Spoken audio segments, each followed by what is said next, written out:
Estamos recebendo hoje nos estúdios da Rádio Bandeirantes em São Paulo a cantora, produtora, escritora Vânia Abreu. Tudo bem, Vânia? Como que você tá? Seja muito bem-vinda. Obrigada. Tô bem. Olha, a gente convidou a Vânia para dividir as novidades da carreira, os projetos todos. Tem um saindo do forno agora, quentinho, que a gente vai falar muito sobre. E também relembrar, né, os momentos marcantes da carreira, os grandes sucessos. Tem muita história. Ano que vem, me ajuda aí, ano que vem 30 anos do seu primeiro álbum solo. É isso, 95. Isso sem contar, né, Vânia? O período... O anterior. Isso, exatamente, né? Pela banda, não é? Os trabalhos todos que a gente vai falar sobre isso. Mas fato é que agora você interrompe aí um hiato, uma pausa, não é? E tá trazendo... Eu já gostei só pelo fato de ser álbum, porque agora tem EP, tem single, tem faixas avulsas que não conversam nada com nada, não é? E o que você tá propondo agora é um álbum mesmo, com 11 faixas, e que o nome é lindíssimo. Pode ser que o amor seja outra coisa? E aí, Vânia? Ó, primeiro, eu tenho muita dificuldade de lidar com single, então eu tô tão feliz quanto você ou mais, porque para mim é muito importante juntar conceitos e juntar músicas e oferecer esse pacote. Eu acho muito fragmento ser single, né? Acho bem típico da nossa época, né? Singles solitários, eu acho muito típico, mas eu acho que falta muito conceito, é muito fragmento, a gente não consegue apresentar, na verdade, a ideia musical e estética de uma carreira para mim sem álbum. O Pode Ser Que o Amor Seja Outra Coisa é um título que eu elaborei durante muito tempo, porque estamos no momento em que estamos fazendo uma revisão de muitos assuntos na nossa vida. O que é certo, o que é errado, o que é democracia, o que não é, o que é ditadura. Ou seja, a música faz parte disso. Ela também é um agente político, ela discute as questões do mundo do jeito dela. E eu acho que o amor é uma das coisas que a música mais apresentou ao mundo, seja pela saudade, seja pela dor, seja pela alegria, pela paixão. E eu acho que a canção brasileira, nisso, ela é importantíssima, porque ela é quase a nossa educação sentimental. Eu não gostaria de interromper esse ato afirmando que eu sei o que é amor. Então, quando eu reuni as canções, eu tentei dar a elas essa diversidade que eu acredito que possa existir, que exista de fato na vida humana, na vida como um todo no planeta, do qual a gente faz parte, mas eu quis colocar a dúvida. Pode ser que eu esteja enganada, porque eu também revi muitas canções que eu escutei, que eu achei que eram maravilhosas e que eu acho que me educaram, entenda você, erroneamente para amar. E nós fomos muito mal educados para amar. A gente é muito bom de começo, mas a gente é péssimo de fim. A gente não sabe o que é amor eterno se não der certo. A gente não sabe o que é problema, a gente termina antes, a gente sofre demais. A gente tem muita dificuldade de saber o que é o amor, porque a gente aprendeu errado. E a canção é uma parte desse lugar que nos ensinou a amar, né? Porque o artista é também uma figura do seu tempo, não tem jeito. Então, eu aprendi a amar de um jeito muito doloroso, né? E eu acho que o amor pode ser mais feliz, honestamente. Não, e também culturalmente, né, fica aquela coisa, né, e foram felizes para sempre, Perfeito. não é? E todos os filmes e as referências todas, e isso vai colocando uma pressão, uma cobrança em cima das pessoas de que a gente precisa seguir esse caminho aqui, sendo que tem muitos outros, não é? E aí, então, você acha que esse trabalho que você está apresentando agora é um estudo um pouco do que é o amor, do que você vem pesquisando ao longo dos anos? Eu não acho que é um estudo, acho que é uma escolha, e uma escolha consciente, né? Tanto que a última faixa do álbum é Começar de Novo, que é uma regravação. Sim. E que eu acho que o amor tem muitos fins dentro dele mesmo, né? E os grandes amores, para mim, são feitos de muito sim. E esses contos, essas narrativas ocidentais, que foi a única leitura que a gente recebeu de amor, nos conduziram muito para essa ideia de foram felizes para sempre. Primeiro, que não tem para sempre. Então, a gente já está errado nessa leitura. E aí, eu sou mãe de duas meninas, duas mulheres, e acho que ensinar o amor é algo muito difícil. O limite de quando é que passa o amor próprio, quando é que a gente segue em frente, quando é que a gente desiste, né? Então, o Felizes para Sempre é muito ruim. Então, eu acho que o título ele é mais convidativo a pensar do que a escolha de um repertório. Porque eu também tinha, Danilo, uma certeza de que eu não ia conseguir falar de todos os tipos de amor que já existiram no mundo, né? Ô, Vânia, só pra gente entender aqui, você tinha o desejo de, como você falou, romper esse ato com alguma coisa que fosse mesmo interessante, que conversasse com as suas questões todas e colocar isso pra fora e dividir com o maior número de pessoas. Mas, às vezes a gente não tem ideia do tanto tempo que leva, não é, para você produzir, de um pensamento, de uma ideia, colocar mesmo em prática, não é? Quanto tempo já que você vem observando e preparando de fato esse álbum? Caramba, Danilo, 12 anos. Uau! Entraram muitas canções, saíram muitas. Existem muita mudança de tom, de andamento. Foi muito tempo para conseguir finalizar, porque, inclusive, hoje, a ideia de que todos os acessos estão mais acessíveis, desculpa o pleonasmo de usar as duas palavras ao mesmo tempo, faz com que a gente ache que é mais fácil. Eu acho que está mais difícil fazer coisas com esse cuidado. E, para mim, o tempo, ele é um fator fundamental desse cuidado. Então, eu desisti, eu parei um tempo, eu achei, não vou falar mais sobre amor, não, tá muito difícil, eu não quero mais falar sobre amor. Até que eu falei, não, eu gosto muito dessas canções, elas são muito potentes, elas podem encantar, que é outra questão. Eu também quis fazer um disco, porque eu acho que esse é um dos papéis da arte, de reencantar o mundo, porque a gente está muito desencantado com tudo, né? Então, eu quis fazer um disco que as pessoas sentissem vontade de falar de amor de verdade, de novo, né? Que a gente pudesse falar desse amor. E não que a gente falasse só de desaforo, tipo, eu vou embora, eu já bati a porta da... Eu cansei um pouco do desaforo, sabe? Eu queria falar de outro tipo de emoção. Agora, 12 anos é bastante tempo, não é? Eu já, enfim, me entrevistei algumas vezes, já ouvi o Roberto Carlos dizendo sobre isso, que ele fica muito ali debruçado num trabalho e que uma hora ele precisa largar mesmo, porque senão não tem fim, não é? Para você é mais ou menos isso também, Vânia? Uma hora você precisa, não, bom, vou lançar aqui, porque senão você fica ali muito tempo e não senão faz você nunca. desiste. É mais ou menos por aí. É que eu levei muito tempo realmente com dúvidas das canções e com dúvida da estética do álbum, a estética musical. Eu quis testar muita coisa, mas também tive outros projetos paralelos. Então, eu tive projetos paralelos que me moveram, que me tiraram tempo. E eu cumpri esse espaço de tempo, já que eu me tornei uma artista independente, que isso tem prós e contras, eu usei o pró. E isso me trouxe uma certeza de que aquelas canções sobreviveram ao tempo. Eu achei também muito interessante. Algumas não sobreviveram, algumas, na verdade, a Vânia já era outra pessoa. E eu não só desisti nesse limite de tempo que você disse que já teve encontro com outros artistas, como você chega à conclusão de que eu preciso desistir de continuar aperfeiçoando algo. Então, você desiste da ideia de que você vai chegar, não à perfeição, mas ao ideal do que você queria. E você admite possível. O possível é sempre muito real, né? O possível é sempre muito pé no chão. Então, acho que juntando todas as coisas foi o tempo dele. Não fiz segredo, não fiz mistério. E você foi muito cobrada pelos fãs, pela imprensa, pela mídia, pelos críticos, de lançar um novo trabalho? Sim. Essa cobrança era mais sua interna? Acho que tinha as coisas todas juntas. A gente não se separa do mundo, então as cobranças do mundo também chegam para nós. E te incomoda? Eu acho que me incomodava a falta de esclarecimento exata. Tipo, a Vânia desistiu, a Vânia parou de cantar, a Vânia não vai fazer mais isso. Como se os intervalos de tempo não existissem para a produção artística e não existissem necessidade deles. Inclusive, nessa velocidade que a gente tem de produzir muitas coisas que jamais serão reouvidas, né? Eu sempre digo, a quantidade de músicas que é lançada nas plataformas hoje em dia, nem que eu parasse o mundo agora, eu não ia conseguir escutar. Então, eu me dei ao luxo de fazer algo que eu me permiti, porque eu preciso voltar ao tempo, Danilo, de que quando a gente gravava os discos com as grandes estruturas das grandes gravadoras, o mundo era diferente e era possível se isolar. Era possível ficar 3 meses só gravando disco.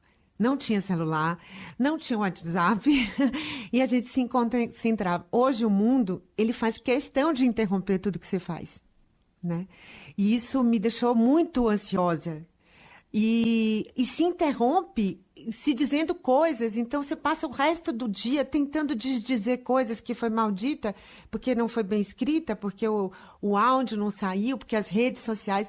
O que eu vejo de artista indo para a rede social corrigir, olha, mas eu preciso dizer que eu me acho linda, sem maquiagem, que a minha barriguinha é porque é isso. Então, nós vivemos o tempo inteiro tentando justificar para o mundo algo que não tinha que ser explicado, né? Então, eu acho que esse ruído de comunicação me incomodou muitas vezes. Me incomodou muitas vezes, porque é assim, tipo, eu não acabei com nada, eu ainda estou viva, né?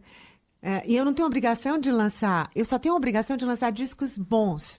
Eu não tenho a obrigação de lançar um disco a cada um mês, sei lá, um single todo mês. Eu acho isso nervoso, acho isso improdutivo e acho impossível de apresentar boa qualidade das músicas com esse tempo de produção. Agora, nesse trabalho, você que levou esse tempo todo, você conseguiu também reunir um timaço, não é? Alguns que você reencontra, né, depois de algum tempo, parceiros também. Citar alguns aqui, vou esquecer de muita gente, mas tem Chico César, Carlos Renault, queridíssimo, Carlos Careca, Douglas Germano, Ivan Lins, que você falou que é a última faixa, que encerra o álbum, e outros tantos, né, cantores, compositores, grandes artistas, e uns que, como eu disse, você acaba reencontrando, né, que é muito legal também. Não é, é meu papel principal como intérprete. É escolher um repertório. É como artista, escolhe a paisagem e as cores que vai colocar na tela, né? São os meus materiais. E eu me sinto abençoada. Mas esse também é um álbum que também traz uma coisa importante para mim, Danilo, que é o primeiro álbum que eu também apresento a música como compositora. Sim, vamos falar sobre isso. E isso também me deu muito medo. Porque eu tenho muito respeito por essa condição de criar canções. Eu acho dificílimo, eu acho uma profissão legítima e frágil dentro dessa nova estrutura das músicas agora de plataforma, porque os autores estão muito mais frágeis que os artistas em recebimento e em validação de seus nomes, porque seus nomes ficam perdidos, não saem e tal. Então, isso também é um campo do meu trabalho. E eu gosto de falar disso, sabe? Porque eu misturo autores do Brasil inteiro. Eu também acho isso muito importante. Como eu acho importante você ter artistas que se identificam com os compositores do seu lugar, né? Mas eu sempre fui uma artista desde o primeiro disco, vai fazer 30 anos, que sempre misturei autores do Brasil inteiro e eu devo isso à música brasileira, ao tropicalismo que fez isso comigo. Porque eu nunca achei que um artista de Minas era menos do que da Bahia e isso sempre funcionou muito bem na minha cabeça. Então, quando eu fui para a carreira de intérprete, eu percebi que eu já fazia isso com naturalidade. Que, para mim, essa completude, uma baiana gravar gente de Curitiba, do Paraná, né? E mesmo assim gravar o Boi, que eu gravei no Sonho da Bahia, né? A última faixa. Então, eu me sinto muito orgulhosa dessa construção, que tem que ser uma construção responsável. Eu faço canções para as pessoas escutarem sempre, e não somente hoje, depois de descartar, né? Eu não faço jingle, né? Eu faço música. Cheia de graça, mas de graça cômica. Agora, você é natural de Salvador, na Bahia, passou e cresceu ali no bairro de Brotas? Exato. Foi, né? No bairro de Brotas. Super populoso. E aí, você depois teve ali uma passagem pelos barzinhos, pela noite de Salvador, participou de festivais, ganhou prêmios, fez backing vocal de artistas e de bandas da Bahia, mas você já falou que essa carreira artística, ela foi acontecendo, que não foi planejada, não é? Nada. Eu queria entender um pouco sobre isso, porque você nunca pensou, quando você ouvia as cantoras do rádio, quando você via as cantoras na televisão, assistia os programas, o movimento todo, porque a Bahia tem isso, é efervescente, Sim. não é? Você nunca se projetou ali? Você nunca falou, não, é isso que eu quero estar ali no palco cantando, gravando? Nunca, Vânia? Não, é assustador. Meu amor pela música não passava pela minha centralização como artista falar dela. Eu sempre tive um amor profundo pela música. Acho que a música, se tem um lugar que... Posso fazer uma piadinha? Eu estava discutindo uma vez com um amigo na praia sobre extraterrestre. E aí, discutindo aquele negócio, um porre de falar que as pirâmides, que não sei o quê, que tudo foi extraterrestre, que a gente foi extraterrestre. Gente, pelo amor de Deus, para que não foi extraterrestre. Eu odeio essa conversa. Quer discutir se tem vida fora da Terra? Discute, mas não começa a dizer que tudo aqui foi o extraterrestre que fez, que me dá nervoso. E aí, ele falou, mas como é que você pode provar que não tem vida fora da... Como é que você pode provar que... Olha o que os homens já fizeram e... Como é que a gente... Você acha que os homens são capazes de fazer isso? Ele me fez essa pergunta. E eu disse... Uma espécie que fez música pode fazer o que quiser. Muito bom. A gente inventou a música, cara. Que loucura que é. Então a música é uma deusa tão potente, né? Não existe nenhuma sociedade humana que não tenha produzido música. Ela é tão potente para falar de nossa alma e para realimentar a nossa alma, ou para dar cor à nossa alma, seja para o que você usar a música, que de fato eu nunca imaginei que eu seria cantora. Eu fui indo, as pessoas... Eu tinha um violão na minha casa, que era da minha irmã, que eu não sei porque minha irmã tinha aquele violão, não é Daniela, é Kitty. Não sei porque Kitty tinha aquele violão. Ela não tocava. Ela não tocava. Eu peguei e comecei a tocar. Eu aprendi a tocar sozinha. Sozinha? Sozinha. Aí eu comecei a cantar. Aí as pessoas falaram, nossa, que voz linda que você tem. Você não quer cantar? Eu vou. Ah, eu vou. Desculpa, rapidinho, Vânia, desculpa te interromper. Você cantava o quê nessa época? Era... MPB. Já eram assim, não era música infantil de criança, cantigas? Não, era... Não, eu não tive muito essa coisa, feliz ou infelizmente, eu não tive. Minhas músicas, cantava ali Ciranda, Cirandinha, mas já emendava com um Luiz Gonzaga.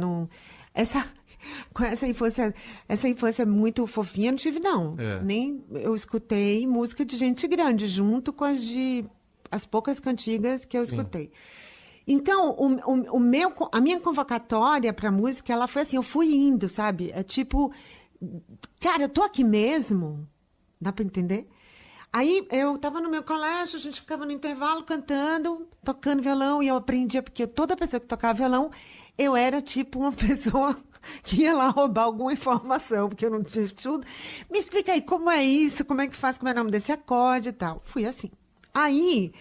Vamos cantar ali no Festival Intercolegial. Falei, vamos. Pensa que eu vou. Pensa uma pessoa nervosa. Pensa uma pessoa que ganhou troféu de melhor intérprete, eu não me lembro nem qual é a música. Então, fui indo. Quando eu vi, eu estava fazendo back vocal. Quando eu vi, eu estava cantando, fazendo... Eu falei, e agora? O que eu faço de mim mesma?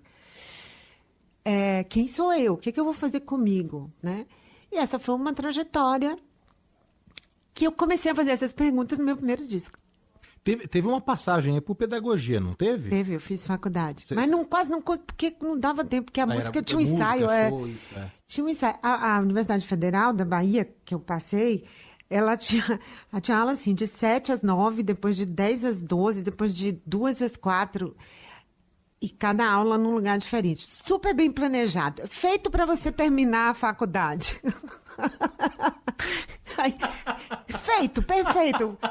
Muito fácil. Tipo, estamos tentando te ajudar a fechar esse curso. Vamos ajudar a Vânia e a todos os alunos. Não dava para fazer. E aí, cara, era um ensaio. Era não sei o quê.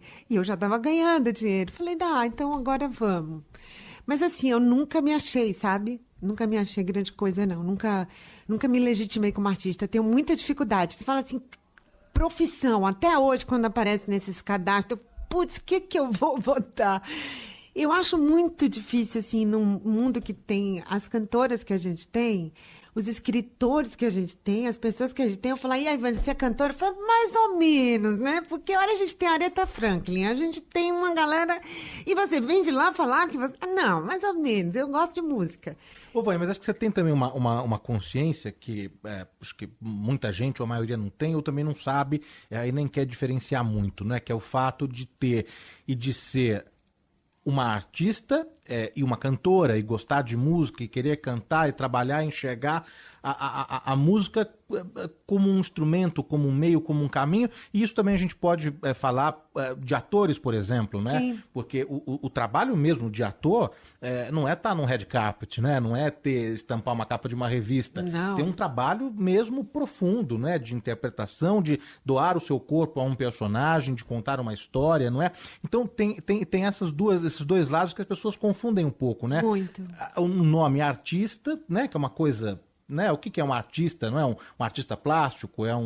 Enfim. É muito amplo. Né? E o cantar. E você acha que vai mais por esse outro lado, né? De servir a música, não? Sim. Acho mais interessante. E eu acho muito ruim a gente se auto-intitular muito especial. Eu acho que o mundo também, hoje em dia, a gente está ultrapassando o limite de dizer eu sou o máximo. Não, ninguém é o máximo, né? Nem tão sozinho assim. Então, assim, os maiores deuses que eu conheci de qualquer tipo de ofício, eles tinham absolutamente noção de que existiam outros deuses, né? Aí, raramente você vê, assim, tipo um Picasso que tem frases, né, super engraçadas a gente vendo, mas que ele devia ser insuportável, eu devia. Então, assim, eu acho que eu fiz algumas medidas na minha vida, Danilo, muito importantes. Eu nunca me legitimei como artista no estereótipo de artista maluco, que não desse conta da vida pessoal ou que tivesse que causar um impacto. Eu gosto muito, por exemplo, da liberdade que o ator tem. Porque o ator, ele se veste com qualquer personagem, ele sobe, mas quando ele sai normal. Ele sai sem maquiagem. E o artista da música, hoje em dia, ele está vivendo a personagem até dentro de casa. Isso não pode ser saudável, nem para ele mesmo, nem para os seus, nem para uma vida. E a minha vida não é só de artista ou de cantora. Ela ocupa alguns lugares. Mas ela não pode ocupar tudo, senão minha vida vai ser muito chata. Se eu colocar todas as fichas da minha felicidade numa personagem só, eu tô ferrada que eu vou ser muito feliz, né? Então, eu tive que descobrir isso sozinha, porque não tem escola de artista, não tem psicólogo de artista, não tem coaching. E artistas não conversam entre si sobre isso. Então, eu acho muito importante a gente revitalizar a ideia de saúde mental também para o artista, porque não é porque é artista que tem saúde mental. Muito pelo contrário. Pode ser uma pessoa egocêntrica, pode ser uma pessoa que não tenha vínculos afetivos, que viva numa personagem. E eu acho que tudo isso é muito ruim. Não importa o que você cumpra com o seu talento, né? Ô, Vânia, mas em casa você falou que é autodidata, né? Então pegava ali o violão da sua irmã, Kitty. Da Kitty, né? Já pegava o violão dela e saía ali tocando e cantando também. Mas era uma casa musical, né? Os seus pais gostavam de música americana, de óperas, tinham discos, tinham ali algumas referências, Meu né? pai adora, apaixonado por música.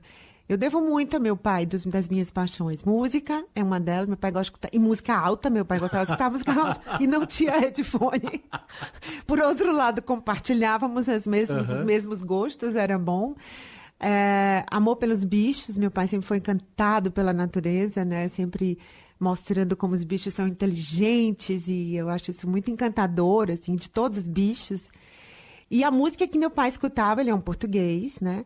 E eu tive sorte, porque além dele me apresentar essa música americana, que é uma das melhores coisas que os Estados Unidos fazem, é a música, né? A gente pode criticar um monte de coisa, mas a música deles é muito boa, né? E eu odeio essa história de que a música da gente também é melhor do que de qualquer lugar, porque eu também acho isso um ufanismo ao contrário. Então, eu acho que música boa, e gente boa tem em qualquer língua, em qualquer nação e qualquer tempo. Então, eu tive essa ideia da ópera, das músicas clássicas, que ele gostava, da música americana que ele gostava de Nat King Cole, Burt Bacharach, Diana Warwick. E meu pai tinha umas coisas assim de amar Dorival Caymmi. Eu falava, esse é o melhor cancioneiro brasileiro. Então, eu tive sorte, né? Eu não conheci tudo, porque também tudo é muita coisa, nenhum pai daria conta. Mas eu acho que eu tive uma boa escola de música, de gente que gosta de música mesmo, sabe? Mas daí, a partir do momento, porque uma coisa é gostar de ouvir em casa, ali, ter os Sim. discos, né, ouvir alto. E outra coisa é quando a filha chega e fala, eu vou viver disso, né, eu vou cantar na noite, Sim. Me convidaram para fazer back vocal de bandas e de Sim. artistas, eu vou viver disso. Sim. Como que foi isso em casa? Péssimo. Claro que não seria fácil. Não seria nada fácil. Eles nunca foram me ver cantar em lugar nenhum, só depois que eu... Mas não é porque me legitimei, é que eles eram aqueles pais que só trabalhavam para cuidar de 5 filhos e a gente pegava ônibus. Então não tinha essa... Minha mãe dizia, não dava para ver vocês em lugar nenhum, porque eu estava trabalhando. Então a gente não foi assim aplaudido pelos pais, mas eu acho bom. Podiam ter dado um incentivozinho melhor. Mas minha mãe e meu pai nunca acharam muito seguro ser artista. Do ponto de vista tanto de financeiro, da fragilidade que isso era. Aí, agora eles estão tendo que lidar com o mundo neoliberal, né? Quer dizer, todas as profissões estão assim, praticamente. Então, mas eu acho que eles respeitaram. Eles não apoiaram, no sentido que eles não sabiam como apoiar. Eles nem sabiam que era ser artista. Sempre se orgulharam muito da voz, né? Mas não era aquele apoio que a gente vê de artista mirim. E tá tudo bem, tá tudo resolvido, assim. Não ficou... Hoje eles dão muito conta disso, assim. Que a gente cresce também e elabora, né? Essa falta de apoio. E eu fui indo, e foi bom. Porque eu não pude chamar ninguém para ver. Então eu tive que fazer público por mim mesma, né? E vir para São Paulo me colocou nesse desafio de novo, porque não dá nem para chamar primo para ir para assistir, não foi, Adriana? Tô com a Adriana Balsonelli aqui do lado. Então, eu acho que tem essa relação de que você dá a cara a tapa para bater mesmo, sem a família toda na plateia. Agora, a partir de que momento você começou a ver que sentiu e percebeu mesmo que o que você estava emitindo, a emissão ali, você cantava, não, eu canto bem, né? Eu consigo ali projetar a minha voz. Eu sempre tenho muita curiosidade disso, porque eu admiro muito, né, os cantores, sim, os artistas, a música. Eu nem sei como que é. Você emite uma coisa e fala, não, eu alcanço essa nota, eu chego lá. Eu nem sei como que é isso. Nem tentativa... Não sei se é tentativa e erro, né, Vânia? Claro que é. De você chegar, será que eu vou ali alcançar? E quando que você realmente caiu a ficha e você falou, não, eu não é só uma criança que canta, tem um talento, tem um dom, tem uma coisinha a mais. Deixa eu te falar, em 1991 eu fiz backing vocal para Netinho. E eu nunca esperava ser cantora de trio, nada. Apesar de morar na Bahia e apesar de adorar, né, a música baiana no carnaval. Aí, eu tinha sorte de quando Netinho ia no banheiro, ia comer alguma coisa, alguém tinha que cantar no trio. Então, eu não era uma cantora, porque não era uma dupla. Mas alguém tinha que cantar para ele, trocar de roupa, sei lá o que ele ia fazer. Bom, enfim. Nesses momentos que a minha voz se espalhou naquele som grandão que é o trio elétrico, né? Que antes eu só cantava em barzinho. Eu falava, gente, olha o tamanho da minha voz, eu sou tão pequena. Eu falava, gente, isso também saiu de mim, tudo. E todo mundo, às vezes os músicos me olhando, falando, nossa, Vânia... E aí saiu uma primeira nota no jornal, que é uma nota que eu guardo com muito carinho, talvez a nota mais importante da minha carreira. Que dizia assim, algo que a pessoa não sabia quem era meu nome, a pessoa não sabia nada, e falou assim, impossível não se emocionar com a voz que saía do trio elétrico de Netinho. Algo assim, tipo, né? Quem ouvia de longe pensava que era Gal Costa, que era a cantora que eu mais escutava, né? Então eu falei, nossa, não é que eu existo e que eu tenho algum potencial. Então, o que tem dentro da gente, até a voz, é algo que a gente tem que descobrir. Não tem jeito. E eu ainda me assusto com isso, com o talento. Por isso que eu acho que a música é tão importante para mim, que eu ainda me assusto com a minha musicalidade. Não que seja um deslumbramento, Danilo, mas é com respeito. Por que eu recebi esse dom? Né? E ainda é misterioso para mim. Mas como eu acho que o mistério vai atravessar a nossa vida sempre, não tem jeito. Eu gosto, pelo menos, de que ele seja musical. Eu acho ele mais bonito do que os outros tipos de mistério. Agora, eu recebi aqui no programa a Márcia Castro, né, cantora baiana também, e a gente teve uma conversa, assim como a gente está tendo agora, muito aberta, muito franca, e ela falou um pouco da cobrança, da pressão que ela recebeu por ser a artista, mulher, cantora baiana, de que, bom, você precisa subir num trio elétrico, cantar axé e comandar uma multidão, né? E aí eu acho que algumas histórias trajetórias ali, acho que a sua e a dela tem algumas semelhanças, Sim. né? Porque você participou também no Carnaval do Salvador, cantou em trio, não só com o Netinho, com backing vocal, mas à frente de uma banda. Sim. Era a banda Bis, não é isso? Acho que ficou um ano e meio, né, com a banda, gravaram um disco, um vinil, ganhou o troféu Dodô e Osmar, não Sim. é? Enfim, teve toda... Ganhei cantora da Micarande, era surpreendente. Foi um acontecimento mesmo ali, mas acho que você sentiu também, assim como a Márcia, que não era isso. Não. É mais ou menos isso, Vânia? que Não tenha aconteceu? dúvida. Um bom ponto de você ter tocado, porque essa é uma das grandes pressões de ser baiana. Porque parece que toda música que eu faço é muito triste diante do fato de eu ser baiana. Então, parece que os meus discos são para pessoas deprimidas pelo fato de eu ser baiana. Porque o baiano parece que tem a obrigação de cumprir o estereótipo de que ele vai fazer as pessoas tirarem um pé do chão. Como se não existisse outra possibilidade de fazer música na Bahia ou de ser baiano, né? Isso é muito contraditório para mim, porque eu não nego nada do que a Bahia me oferece, mas eu acho que eu tenho a liberdade de usá-lo de forma diferente, né? Essa regra e o compasso que Gil diz, eu não preciso usar na mesma linha, da mesma estrada, para fazer as mesmas construções. E eu realmente me senti mais confortável, dada essa história que você citou e que a gente conversou, que é uma história de cantigas, de Nat King Cole e de muita abertura musical, eu me sinto muito à vontade de transitar num Brasil mais amplo do que apenas aquele do Carnaval. Ainda porque eu poderia dizer que eu gosto tanto do Carnaval quanto eu gosto do São João. Então, o que me fazia escolher ser um artista de um ou de outro? Seria o mercado de show? Seria aquilo que me facilitaria? Não, eu optei por aquilo que realmente determina o meu amor pela música brasileira, que transita de Vitor Ramil a Fátima Guedes, né? A tantas outras coisas, ao samba do Rio de Janeiro, ao samba de roda da Bahia, e que às vezes não tem nem autoria de domínio público. Portanto, eu ainda me incomodo com essa característica e com essa dualidade que faz com que a gente pense que... Eu gosto daquele filme Divertidamente por isso, né? Que a alegria não pode ser objetivo, né? Se ela for objetiva, a gente está ferrado. E aí a Bahia tem essa cobrança de que todo mundo que faça sucesso desse jeito que a Bahia se apresenta e que parece que é aquilo que mais convida a gente a enxergar o baiano como o estereótipo do baiano.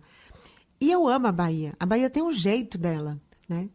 Mas é difícil. Eu tenho várias crises de identidade, problemas sérios, porque é muito difícil ser baiano se você não responde a essa lógica. E você, né, pelo amor de Deus, você não está desmerecendo o carnaval, o axé, o gênero, nada disso. É uma questão do que conversa com você, do que te toca e o que você quer expressar e compartilhar. Agora, você era uma fuliã? Você Sou. É uma fuliã? Eu sou uma fuliã. Eu adoro carnaval. Adoro, sempre gostei desde pequena. Meus avós iam para a Avenida 7, fantasias, banquinho amarrado entre os postes. A história do Carnaval da Bahia é uma história que eu não consigo me separar de quem eu sou. Entendeu? As músicas do Carnaval da Bahia fazem parte da minha trajetória de vida. Mas o fato de eu gostar do Carnaval... Tipo assim, vamos pegar um outro exemplo. Eu amo rock. Isso não me torna roqueira. Né? Então, assim, eu adoro escutar U2, adoro escutar Raul Seixas, adoro rock. Não, todos não. Tudo que tem todo mundo é muita gente. Mas, então, isso não me faz roqueira. Então, eu acho que essa relação com o lugar que a gente tem, ela é ufanista, né? Ela é bastante... ela reduz muito a capacidade que a gente tem. E eu acho que a Bahia é muito mais do que isso, né? Então, por exemplo, ninguém nunca se tocou aqui em Novos Baianos que Baby Consuelo não era baiana, né? Então, assim, eu acho tão engraçado isso, né? Eu achava que Clara Nunes, quando eu era pequena, era baiana. Então, meu umbigo era da Bahia. Aí eu cresci, né? E falei, não, meu umbigo é do ser humano, é do Brasil, não é de solar. E eu acho que é isso, né? Eu amo carnaval, sou fuliante, saio em bloco, de ficar na rua, né? De ir atrás do trio elétrico, sei me virar no carnaval sozinha, não preciso de homem, não preciso de ninguém. Não me meto em roubada, né? Que eu digo que eu não sou turista, que eu moro em São Paulo, então eu não sou turista. Mas isso não garante que a minha identidade artística responda somente à ideia de ser cantora de música de carnaval. Agora, a gente abriu o programa com isso, que é uma música do Chico César, não é? E sobre ele também eu quero falar em detalhes daqui a pouquinho. Mas agora eu quero tocar e aproveitar o gancho que você falou, que tem uma das faixas que você divide a composição, Sim. que é Sal do Himalaia. Exato. Isso, Sal do Himalaia você Perfeito. divide com o... Simão Abud, que é um paulista. A gente vai ouvir primeiro, depois a gente vai falar um pouquinho mais sobre essa canção. Esse é um dos destaques do álbum, né? Você falou também que existe toda uma responsabilidade, uma dificuldade, não sei, também, em começar nesse caminho de composição. Fala um pouquinho mais, Vânia. Eu acho uma coisa muito... Até hoje eu não acredito, né? Foi a 4 mãos. Foi, 4 mãos. A música já veio pra mim pronta, de um jeito, e aí o amor que Simão me trouxe era muito fofo. Essa palavra é muito usada hoje em dia, né? Pra adjetivar várias situações. E eu falei, Simão, eu não acho que o amor seja isso. Tá muito fofo demais. E a gente tá vivendo de amores reconstruídos, né? A gente tá vivendo de reconstruções. A gente não tá mais, apesar da alma gêmea ainda habitar os nossos fantasmas de expectativas, mas os amores são construídos. E aí ele me deu total liberdade para eu refazer a letra. Então eu ajustei várias coisas. Então eu assino com muita parcimônia, porque eu acho que eu já recebi a canção mais pronta do que eu fiz. E ele disse que eu sou muito generosa, mas eu acho que eu sou muito justa, entende? Ele falou, não, você é muito generosa, você mexeu de muito, a canção é outra. Eu falei, não, eu não mexi quase nada. Eu sou muito justa. Então, eu me sinto, porque as pessoas adoram de aritmética, dar percentuais, eu me sinto com 25% da canção. Mas acho que já foi um salto corajoso para alguém que tem tantos anos de carreira e que nunca se atreveu. E digo isso também com muito orgulho, porque os compositores sempre me satisfizeram muito bem. Nunca tive dificuldade de achar lindas canções, tá? E não faria outras canções só para ter direitos autorais. Eu já acho que o Brasil é um dos países... Eu tenho canção para gravar pelo resto da vida que não vai faltar canção linda para gravar, né? Agora, essa parte de composição, então, você já começou... isso começou a despertar algo dentro de você? Você continua escrevendo? Você está escrevendo? Às vezes você se pega com uma ideia, com alguma coisa e anota? Como está sendo esse processo agora? Sim, tem uma música que o Carlos Careca fez para mim, que eu me orgulho muito, que chama Só um moinho de ideias. Então, eu tenho muitas ideias fragmentadas, que eu nem sei o que fazer com elas. Já anota? Todas. Às vezes eu perco, confesso. E gravar? Eu tento, às vezes, gravar, mas eu digo que os meus insights são tão rápidos que eu não consigo nem alcançar o celular. Porque é o que a neurociência fala isso, né? Que seus insights são muito rápidos. Mas eu acho que eu tenho várias ideias de várias coisas, inclusive de fazer essa interseção, que eu acho que a música precisa ter com outras artes, com outras coisas. E eu não estou falando de musical, mas eu estou falando de criar linguagens que possam fazer com que a música possa ser ouvida de novo. Porque a música só é mais vista hoje do que ouvida, né? Então, para mim, me interessa mais que a gente provoque a imaginação do que a gente já dê a imagem que a música deve ter para o outro, né? Por isso que eu gosto de rádio, por isso que eu gosto de escutar, porque... Realmente o meu melhor sentido é a escuta. Eu imagino muito bem. Se eu estou vendo e ouvindo, eu imagino muito pouco. Eu me lembro de uma entrevista que você falou, que eu não sei se você usou a palavra ouvido absoluto, mas que tem coisas que no seu ouvido te incomodam, e aí que você define, né, que uma música é boa, que é ruim. Demais. Pela escuta, não é, Vânia? Eu tenho um tipo... Sabe gente que tem problema com cheiro? Eu tenho um problema com frequências, lugares com som ruins, uma palavra numa música, uma cadência de construção de melodia que não me agrada. Eu tenho um grau de... Eu não sei, deve ter um tipo de fobia, alguma coisa assim com esse nome, mas que justifique isso. Mas o meu ouvido é muito sensível. Então, de fato, a música... Se eu vou num show, por exemplo, o som tá ruim, o som, eu não tô falando a música. Sim. Pronto, acabou o show. Não funciona para mim, tenho que ir embora. Não dá para eu me comunicar com aquela... E aí tem um amigo meu que diz assim, mas eu não acho que você tá tão errada, porque música boa muda tudo. Falei, pois é, mas o som também. E aí esse álbum você gravou aqui em São Paulo? Gravei pela metade, como se funciona em 3 etapas. Eu gravei uma boa parte em São Paulo, depois uma boa parte em Salvador. E a voz eu gravei praticamente em casa, montando um estúdio. Eu gravei algumas vozes em estúdio, mas eu complementei algumas coisas em casa. E esse tem sido um modelo bastante eficiente, mas eu volto a dizer, sinto muito falta do isolamento que a produção de estúdio fazia com a gente antes. Agora, passar aqui os contatos, porque o disco, o ouvinte encontra, não é, nas plataformas de streaming, passar aqui os contatos também, as redes sociais da Vânia, porque tem canal no YouTube, tem todas as plataformas, e ali o ouvinte encontra o material, não é? É só seguir, bom, no Instagram é Vânia Abreu Oficial. Vânia Abreu Oficial. Aí tem um link que redireciona para todas as plataformas de áudio, de streaming, de tudo, não é? E aí tipo, o Instagram é o Waze. Você entra lá, você acha as rotas.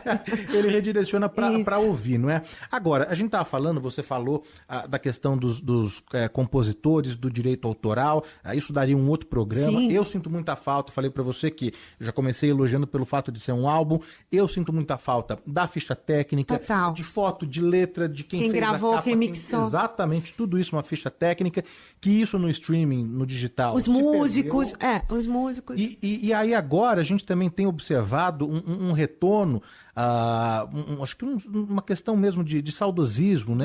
Do vinil, mas não só do vinil, você viu que agora o cassete também? Não. Agora o cassete também tá voltando. Gente, o mundo é muito rápido. Tá lançando cassete. O mundo é muito rápido e volta para trás, né? É cíclico, né? É cíclico.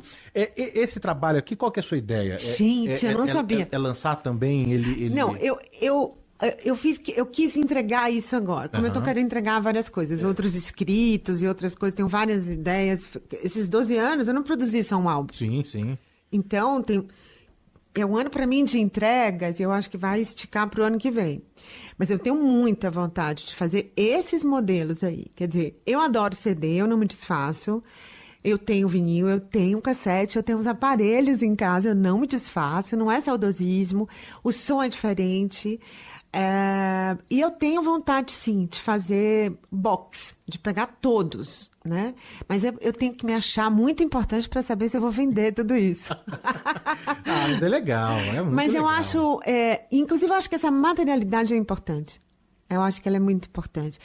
Porque parece que eu não fiz nada nos últimos anos com essa ideia de entregar no digital. Eu sinto que eu olho, sabe, com minha discografia, e eu olho e falo, gente, acabou, até aqui era uma coisa, daqui em diante eu não fiz mais nada.